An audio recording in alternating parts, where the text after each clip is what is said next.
आपण पाहत आहात जनता न्यूज एक्सप्रेस। माझं नाव कल्पना इनामदार आणि ह्या अगोदर 2018लाही अंजली दमानिया विषयी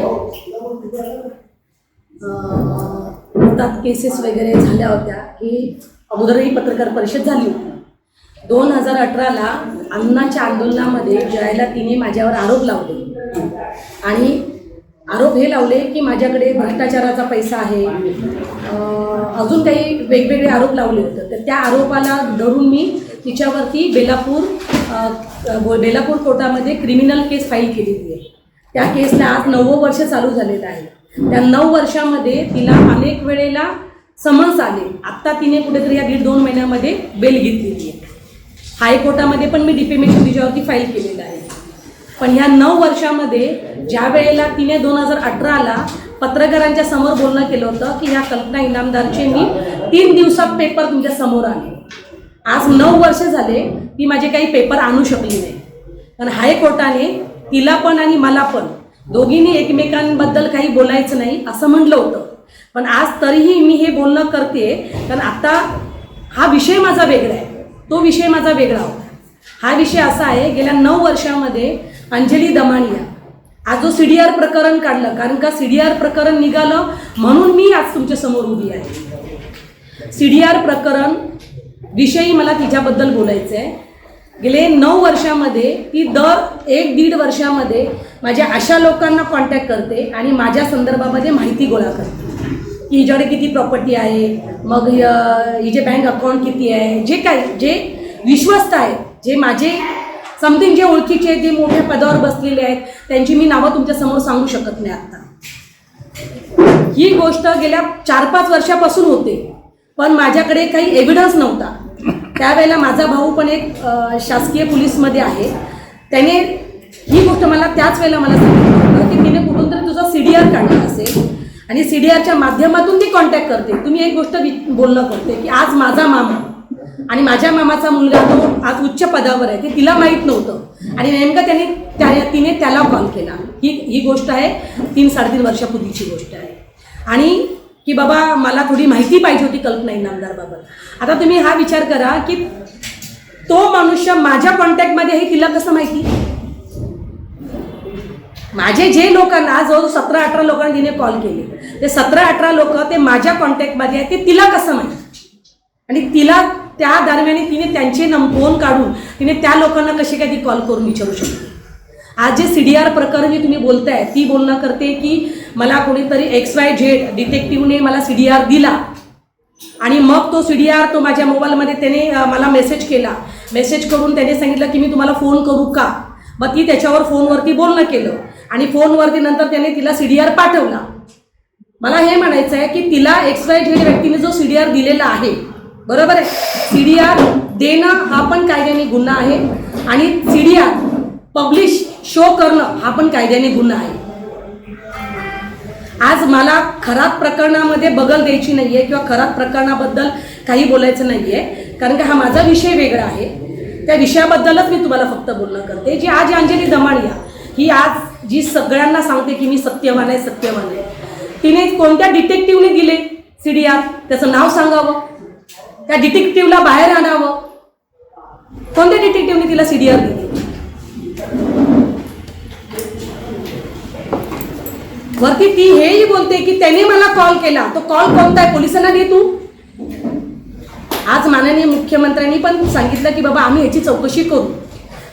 माननीय मुख्यमंत्र्यांनी सांगितलेले आहे। माझं माननीय मुख्यमंत्र्यांना एकच आहे की बाबा त्याच्यावरती तुम्ही FIR दाखल करा। FIR दाखल केल्याशिवाय तो तुम्ही चौकशी नाही करू शकत। ही अंजली दमानिया अनेक लोकांचे CDR काढते, हे मी तुम्हाला ठामपणे सांगते, कारण का ही गोष्ट माझ्या बाबत घडलेली आणि मी आज तक्रार पोलिसात दिलेली आहे। मी एक बाहेर होते 10 दिवस पण लेटर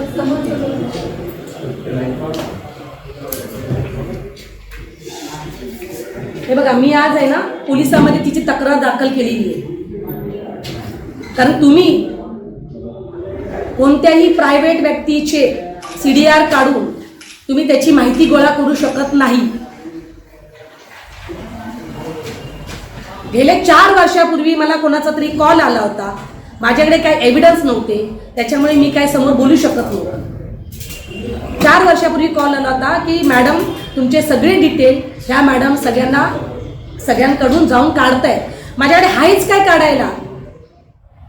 माझं राहतं घर आहे आणि वडिलोपार्जित प्रॉपर्टी आहे. अंजली दमानिया मॅम, मी तुम्हाला पत्रकारांच्या समोर सांगते, तुम्ही जे CDR माझे काढता, माझी माहिती काढता, तुम्हाला काहीही मिळणार नाही त्याच्यामधून. कारण का माझ्याकडे कोणत्याही नेत्यांची प्रॉपर्टी नाही आहे, नेत्यांचा पैसा नाही, नेत्यांचे संबंधही नाही. त्याच्यामुळे तुम्ही माझे जी चौकशी करताय CDRच्या मार्फत ती बंद करा. कारण तुम्ही कोणाकोणाला कॉल केलेले आहेत त्याचे डिटेल माझ्याकडे आहेत. तुम्ही कोणाकोणाशी काय काय बोललेला तेही माझ्याकडे डिटेल आहेत. 3 फोनवरती तिचे स्वतःचे फोन न करता तिने दुसऱ्या फोनवरनं फोन करून ती स्वतः बोललेली आहे आणि 6 फोनवरती ती स्वतः डायरेक्ट बोललेली आहे. मग हे माझे नंबर तिच्याकडे गेले कसे? आज ज्या ज्या लोकांना कॉल तिने केलेला आहे त्या लोकांची मी नावं तुमच्या समोर मी शो ह्याच्यासाठी करू शकत नाही, कारण का ते उच्च पदावर बसलेले लोक आहेत. आज त्यांना माझ्यामुळे काही प्रॉब्लेम नको म्हणून मी त्यांची नावं शो करत नाहीये. तर अंजली दमानिया मॅम, मी सगळ्यांसमोर सांगते, तुम्ही जे प्रामाणिकपणेचं बोलता की बाबा मी प्रामाणिकपणा आहे माझ्यामध्ये, मी कोणतेही कायदेशीर चुकीची कामं करत ना, तुम्ही कायदेशीर चुकीची कामं करता, तुम्ही CDR काढता, CDR कोणत्या व्यक्तीकडनं काढता त्याचं नावही मला माहीत पडलेलं आहे. ज्या वेळेला मला पोलीस माहितीसाठी बोलवतील त्यावेळेला त्या पोलिसांची पण डिटेल मी माहिती देईन त्यांच्याकडे. तुम्हाला CDR कोण पुरवतं, माहिती कोण पुरवतं हे सगळं मला माहिती आहे. आज तुम्ही CDR काढून, आज CDR मध्ये एक व्यक्ती दुसऱ्या व्यक्तीशी बोललेला असतो, दुसरा व्यक्ती तिसऱ्या व्यक्तीशी बोललेला असतो. आज ज्या मॅडमकडे जे पेपर येतात ना ते फक्त CDRच्या माध्यमातून येतात. ते लिंक जोडतात की 2 माणसं कोणाला बोलले, मग तो माणूस कोणाला बोलला, मग हा जो माणूस बोललेला आहे ह्याची डिटेल काढा, हा काय ह्याच्या काय कंपनी आहे, मग ह्या माणसाच्या ह्या कंपन्यांमध्ये काय संबंध आहे, हे अशा कड्या जोडवतात. अंजली दमानियाच्या विरोधात CDR काढण्याविरोधात काय पुरावे तुमचे? पुरावे माझ्या लोकांना त्यांनी कॉल केलेले आहेत. तुमच्याकडे पेपरवर त्यांना काय कॉल केलेले आहेत, काय हे बघा, मी तेच तुम्हाला सांगते, हे आज नाही ती कॉल करते, गेल्या 8 वर्षापासून कॉल करते. कारण का तिला कोर्टामध्ये एक सिंगल पेपर माझ्याबद्दल मिळाला नाही तिला सादर करायला. ज्या वेळेला तिने पत्रकारांच्या समोर 2018ला सांगितलं होतं या कल्पना इनामदार मॅडमचे मी पेपर 3 दिवसात शो करेन, ती आज गेले 9 वर्ष झालं ती पेपर शो करू शकली नाही. आज माझे पेपर तिला मिळत नाहीये म्हणून ती माझा शोध अनेकांना कॉल करून काढते. अनेकांना हे कॉल तिच्याकडे येतात कसे, माझ्या संबंधित लोकांचे तिच्याकडे कॉल जातात कसे जातात. आज मी त्यांची नावं तुमच्या समोर शो यासाठी करत नाही कारण का ते उच्च पदावर बसलेले लोक आहेत. आज माझा भाऊ उच्च पदावर बसलेला आहे, मामाचा मुलगा आहे, आज मी त्याचं नाव नाही घेऊ शकत. पण तिने कोणत्या टायमाला कॉल केलेले आहेत, कोणत्या टायमाला बोलणं केलेलं आहे तो टाईमही मला माहिती आहे. त्याच्यामुळे पोलिसांचं काम आहे की बाबा तिच्यावरती FIR दाखल करून त्याची चौकशी करणं. तुम्ही काय करता ज्यामुळे त्यांनी तुम्हाला त्यावेळेला मी अण्णांच्या आंदोलनामध्ये होते 2018ला, तिकडे 2018ला तिथे स्टेजवरती होते. तिथे आंदोलनामध्येच तिने पत्रकारांच्या समोर सांगायला लागली की ह्या मॅडमचे ह्या नेत्यांबरोबर संबंध आहेत, ह्या मॅडमकडे ह्या नेत्यांचे पैसे आहेत, ह्या भुजबळ साहेबांकडे ती काम करते, अमुक करते तमुक करते. अरे मग तू डिटेल का नाही आणली गेल्या 9 वर्षामध्ये? एक तर सिंगल डिटेल आणावी. एवढे जेव्हा तिने माझ्यावरती 2018ला आरोप लावले ना, आज ते 18ला आरोप लावलेले आज झाले किती बघा. मी कोर्टात 2018ला केस टाकलेली आहे, फौजदारीची पण केस टाकलेली आहे आणि हायकोर्टात पण केस टाकलेली आहे. मग 9 वर्ष झाले, 9 वर्षामध्ये तिने एक सिंगल पेपर का नाही कोर्टाला सादर केला. तिने आजपर्यंत तिने बेलापूर कोर्टामध्ये आता बेल घेतली ना, 1.5 महिन्यापूर्वी तिने बेल घेतलेली आहे. तुम्हाला पाहिजे असेल ना तर तुमच्या व्हॉट्सअपवरती केसचे नंबर पण टाकेल. तिने बेल कधी घेतली बघा. तिला आतापर्यंत 9 ते 10 समन्स गेले, पण मी ते समन्स शो नाही केले तर मला पब्लिसिटी करायची नव्हती. अण्णांच्या चळवळीमध्ये आपण फक्त कार्यकर्ते नाही कार्यकर्ते 2018ला कार्यकर्ते सामाजिक काम करते. हा पण मग काय कारण राहिलं म्हणून त्यांनी तुम्हाला टार्गेट त्यांचं असं मला वाटतं बघा. आणि तुम्हाला स्टेजवर शेकडो लोक होती, आज त्यातले काही मुख्यमंत्री सुद्धा झाले. नाही नाही 2018ला करण्याचं कारण 2018ला ज्यावेळेला अण्णा आंदोलन करत होते तिथे त्यावेळेला जे केजरीवाल वगैरे ते लोक नव्हते. 2018च्या आंदोलनामध्ये एक 4-5 लोक होते, त्याच्यामध्ये अजून एकावरती पण तिने आरोप केला.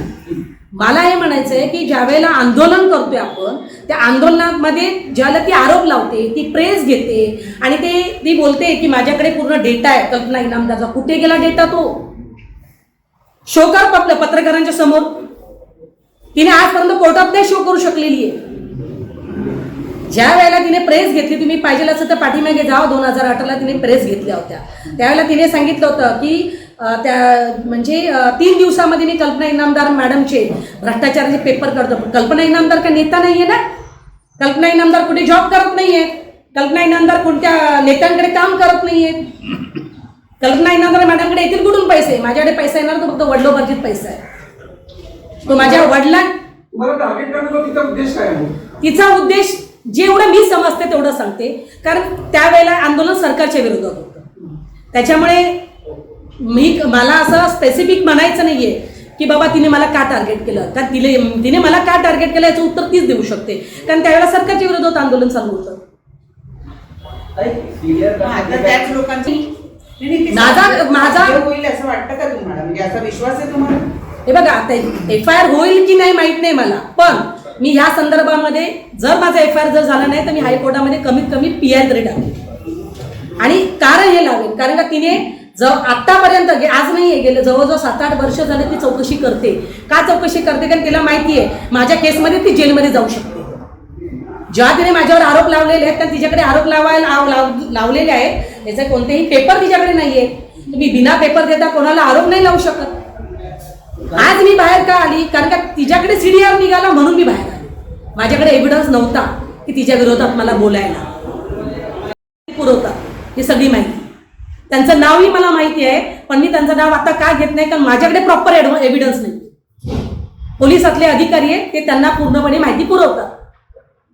आज ते CDR काढतात म्हणून त्यांना माहिती मिळते. मला हे म्हणायचं आहे, आज तिने एवढ्या चॅनलला बोलणं केलेलं आहे की नाही, मला डिटेक्टिव्हने माहिती दिली, बरोबर आहे. मग त्या डिटेक्टिव्हचं ती नाव का सांगत नाहीये? तिने नाव शो करावं डिटेक्टिव्हचं. त्या डिटेक्टिव्हचं नाव शो करावं.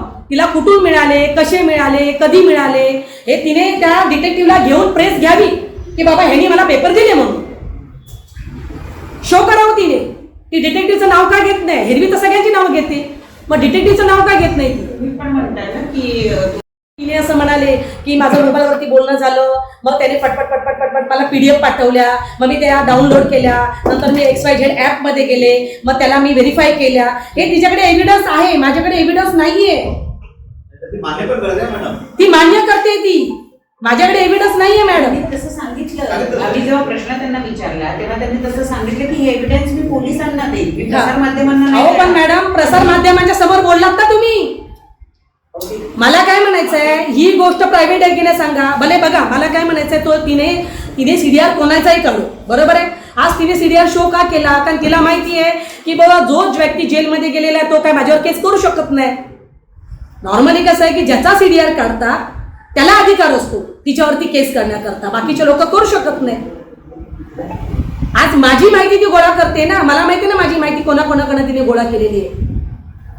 तुम्ही म्हणताय की मी कोर्टात PI तर तुमचा असा ठाम दावा आहे, फक्त दावा आहे की तुमचा CDR त्यांनी काढलेला आहे? 100% काढलेला आहे CDR. तिने CDR काढलेला आहे. ती माहिती तिला माहिती आहे ना ती कोणाकोणाशी बोलणं केलेलं आहे ती, आणि तिने 1 to 1 स्वतःशी बोलणं केलेलं आहे, समोरच्या व्यक्तीने तिचं रेकॉर्ड पण केलेलं आहे. फक्त आमच्याकडे एव्हिडन्स का नाहीये की आम्ही कोणत्या ह्याच्यावरती प्रेस घेणार, आणि जे लोकांना तिने फोन केलेले आहेत ते शासकीय पदावरती. मॅडम दोन गोष्टी वेगळ्या आहेत. एक हा. तुमची केस वेगळी आहे आणि एक आता ही CDR प्रकरण ते वेगळं आहे. हा, त्या दोन्ही केसमध्ये तुम्ही FIR दाखल करणार का किंवा मग कोर्टात जाणार का? पुढची स्टेप का असणार आहे? ठोस पावलं का असणार? हे बघा, तिच्यावरती FIR दाखल करण्याकरता तर हे मी सांगणारच आहे, आणि आम्ही पोलिसांमध्ये पत्रही दिलेलं आहे तिच्यावरती FIR दाखल झालाच पाहिजे. अहो तिने जर डिसाईड केलं की बाबा मी ह्याची माहिती काढेन, त्याची माहिती काढेन, काढावी, कुशाल काढावी, आम्हाला काही प्रॉब्लेम नाही. पण तिने अशा लोकांच्या मागे लागू नये की त्याच्या पाठीमागे कोणताही हात नाहीये. विनाकारण कोणालाही बदनाम करणं हे योग्य नाहीये. आज 2018ला तिने माझ्या माध्यमातून कोणतं आंदोलन बदनाम करण्याची सुपारी घेतली होती हे तिला तर चांगलं माहिती, हे तिला चांगलं माहिती. आणि तिच्यावरती FIR झाला पाहिजे.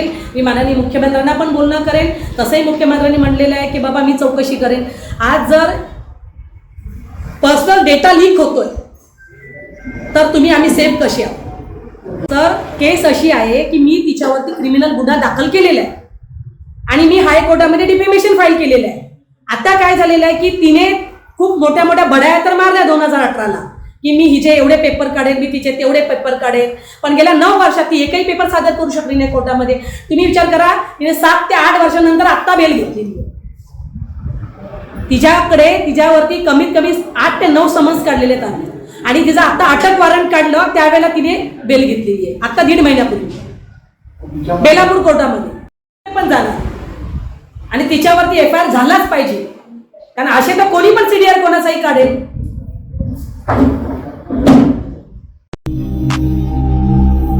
अचूक बातम्या, निपक्षपाती विचार, अन्यायाविरुद्ध वाचा फोडणारे परखड विचारांचे सार्वभौम दैनिक प्रजासत्ताक जनता.